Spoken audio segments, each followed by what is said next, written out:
Assalamualaikum warahmatullahi wabarakatuh. Perkenalkan, nama saya Yun Solihatin. Saya adalah dosen tetap program studi S1 Ilmu Keperawatan, Fakultas Ilmu Kesehatan, Universitas Muhammadiyah Tasikmalaya. Berikut ini saya akan memaparkan terkait dengan pernyataan diri dosen dalam bidang penelitian dan publikasi ilmiah. Untuk research profil saya home base-nya di Universitas Muhammadiyah Tasikmalaya, memiliki Sinta ID-nya 6133613. Untuk rekam jejak dari penelitian dan publikasi yang saya lakukan, itu terekam dalam Google Scholar. Sehingga semua third record penelitian saya yang dipublikasikan akan kelihatan di sana. Penelitian yang saya lakukan tidak terlepas dari roadmap penelitian program studi S1 Keperawatan dan Profesi Nurse, di mana untuk roadmap penelitian program studi S1 Keperawatan dan Profesi Nurse ini berdasarkan kepada tren isu kesehatan yang terjadi baik secara lokal, regional, maupun nasional, di mana salah satu di antara dari tren isu tersebut adalah kesehatan pada atau concern-nya pada penyakit tidak menular, pada penyakit kronis, dan juga pada palliative care. Kemudian tren isu tersebut diintegrasikan ke dalam keilmuan yang ada di dalam keperawatan, yaitu ada 9 keilmuan, di antaranya yaitu keperawatan medikal bedah, gadar kritis, maternitas, keperawatan anak, keperawatan dasar, keperawatan komunitas, keperawatan gerontik, keperawatan jiwa, dan manajemen keperawatan, di mana semuanya itu untuk mendukung ketercapaian dari visi program studi.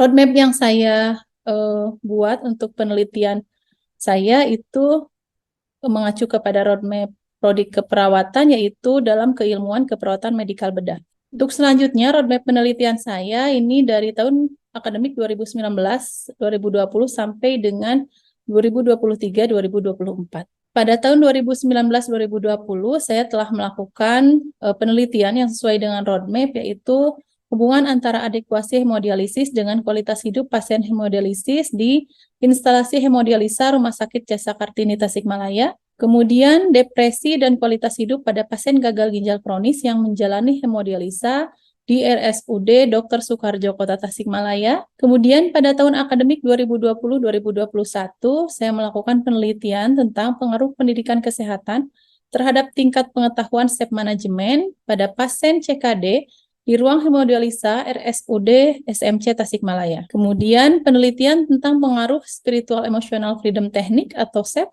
terhadap kualitas tidur dan kecemasan pada pasien gagal ginjal kronis yang menjalani hemodialisis di RSUD Kota Tasikmalaya yang rencananya akan dipublikasikan di Sinta 4. Untuk selanjutnya, pada tahun 2021-2022, saya terlibat dalam tim penelitian yang meneliti tentang pengaruh bekam atau wet cupping terhadap tekanan darah penderita hipertensi. Pada tahun 2022-2023, rencana penelitian saya yaitu tentang spiritual well-being and quality of life pasien gagal ginjal kronis yang menjalani hemodialisa.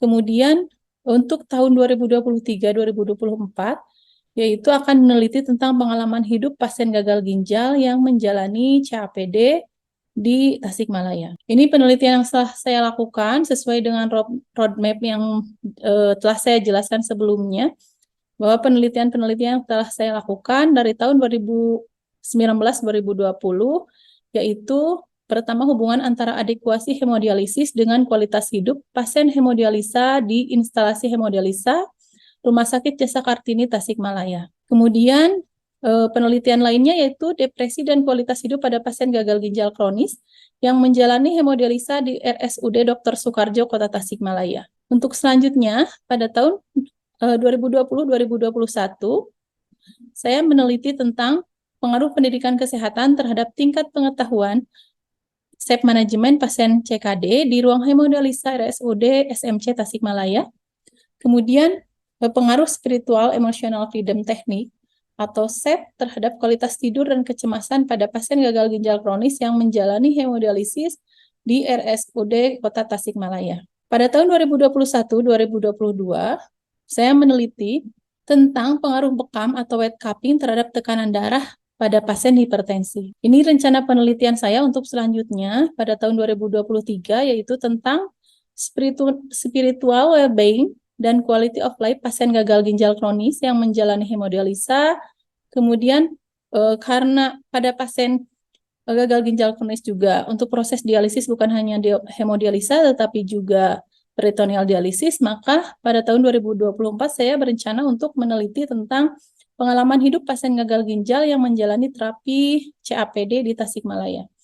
Untuk selanjutnya, pada tahun 2025, rencana penelitian saya itu rancang bangun aplikasi berbasis Android ginjal sehat. Penelitian-penelitian yang saya lakukan itu dipublikasikan. Untuk penjelasan publikasinya, yang pertama, hubungan antara adekuasi hemodialisis dengan kualitas hidup pasien hemodialisis di instalasi hemodialisis RS Jasa Kartini Tasikmalaya. Itu pada tahun 2019. Saya di sini sebagai ketua. Penelitian ini telah dipublish di HNJ dengan Sinta 5. Kemudian untuk selanjutnya pengaruh pendidikan kesehatan terhadap tingkat pengetahuan step manajemen pasien CKD di ruang hemodialisa RSUD SMC Tasikmalaya ini pada tahun 2020.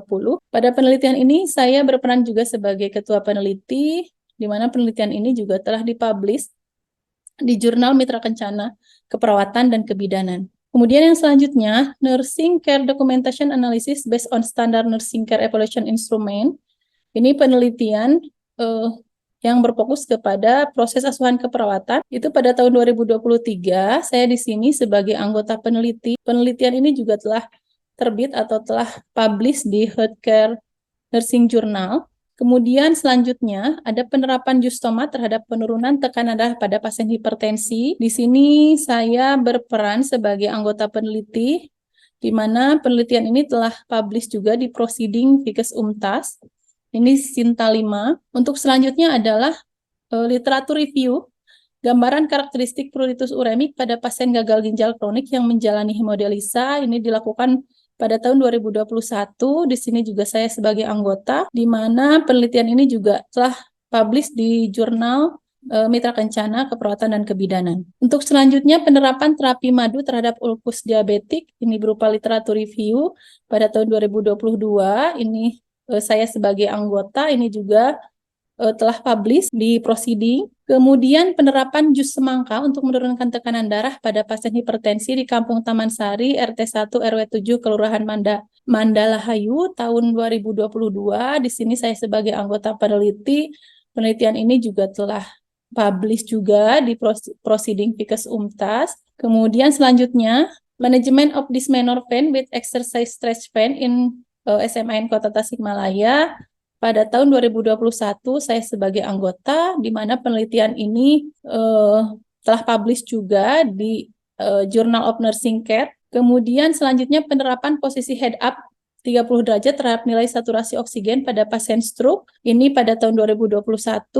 Di sini saya berperan sebagai anggota. Penelitian ini juga telah publish di Proceeding Book Umtas. Penelitian yang selanjutnya yaitu gangguan mobilitas fisik dengan penerapan ROM pada pasien stroke.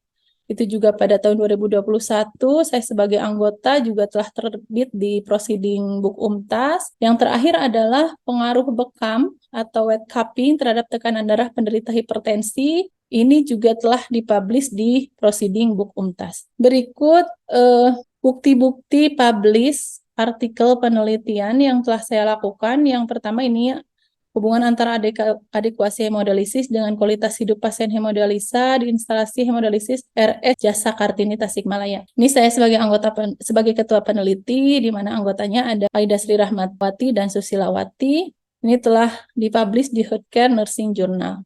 Penelitian ini dilatar belakangi oleh semakin meningkatnya jumlah atau kasus gagal ginjal kronis, di mana pada gagal ginjal kronis ini, kalau sudah mencapai end-stage renal disease, pasien harus menjalani terapi dialisis, yaitu ada hemodialisis dan ada peritoneal dialisis. Untuk dialisis sendiri harus dijalani oleh pasien itu hampir seumur hidup, di mana 1 minggu itu 2-3 kali, setiap kali dialisis 4-5 jam. Sehingga hal tersebut sangat mungkin sekali untuk berpengaruh atau mempengaruhi kualitas hidup pasien.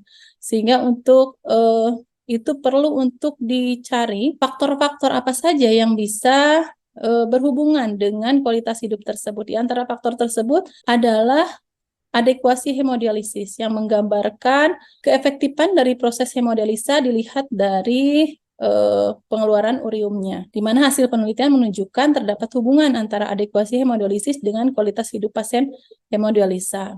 Untuk selanjutnya, ini merupakan penelitian selanjutnya, yaitu pengaruh pendidikan kesehatan terhadap tingkat pengetahuan step manajemen pasien kronik disease atau CKD di ruang hemodialisa di RSUD SMC Tasikmalaya, di mana di sini juga saya sebagai ketua peneliti yang dibantu oleh anggota peneliti. Ini telah publish di Jurnal Mitra Kencana Keperawatan dan Kebidanan. Untuk selanjutnya pada tahun 2023 telah publish penelitian yaitu Nursing Care Documentation Analysis Based on Standard Nursing Care Evaluation Instrument. Saya juga terlibat dalam penelitian ini karena dalam keilmuan saya itu ada proses asuhan keperawatan yang menjadi fokus atau yang menjadi tujuan dari seorang perawat, di mana di dalamnya ada proses keperawatan, sehingga kami penting untuk melakukan penelitian tentang bagaimana dokumentasi dari keperawatan berdasarkan standar dari keperawatan itu sendiri.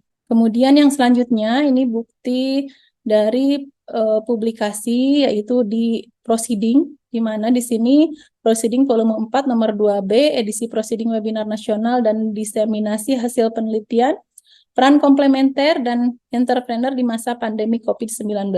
Untuk selanjutnya, ini penelitian literatur review tentang gambaran karakteristik pruritus uremik pada pasien gagal ginjal kronik yang menjalani hemodialisa yang telah publish di Jurnal Mitra Kencana Keperawatan dan Kebidanan. Di sini saya berperan sebagai anggota peneliti. Berikutnya adalah bukti publikasi, yaitu tentang penerapan terapi madu terhadap ulkus diabetik berdasarkan literatur review, di mana di sini saya sebagai anggota peneliti. Untuk penelitian penerapan jus semangka untuk menurunkan tekanan darah pada pasien hipertensi di Kampung Taman Sari, RT 1, RW 7, Kelurahan Mandalahayu, ini telah publish juga di Proceeding UMTAS.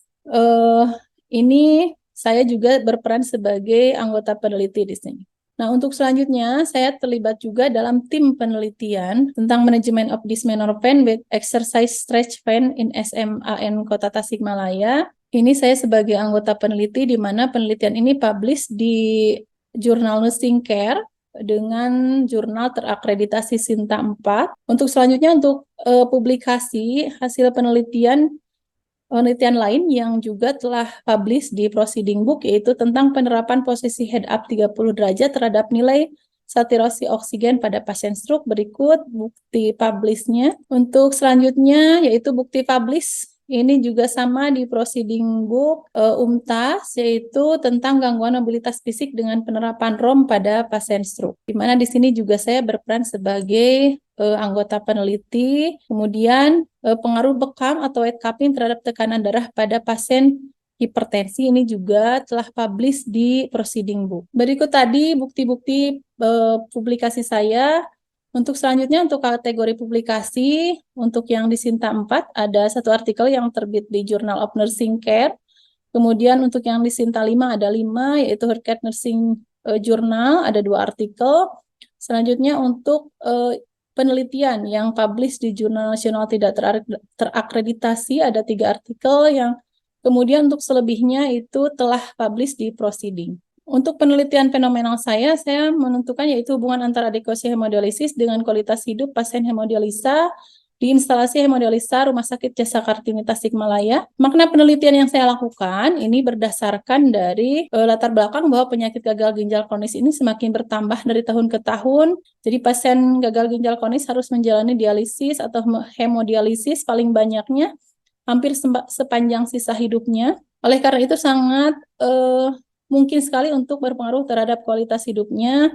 Makanya penting untuk mempertahankan bahkan meningkatkan kualitas hidup pasien, sehingga perlu diketahui faktor apa saja yang berhubungan dan dapat meningkatkan kualitas hidup pasien, diantaranya yaitu proses dari adekuasi hemodialisanya sendiri untuk mengetahui efektivitas proses terapi hemodialisa. Kesesuaian dengan bidang ilmu ini sesuai dengan bidang ilmu yang saya miliki, yaitu ilmu keperawatan konsentrasi keperawatan medikal bedah. Kategori publikasinya ini terbit di Jurnal Nasional Terakreditasi.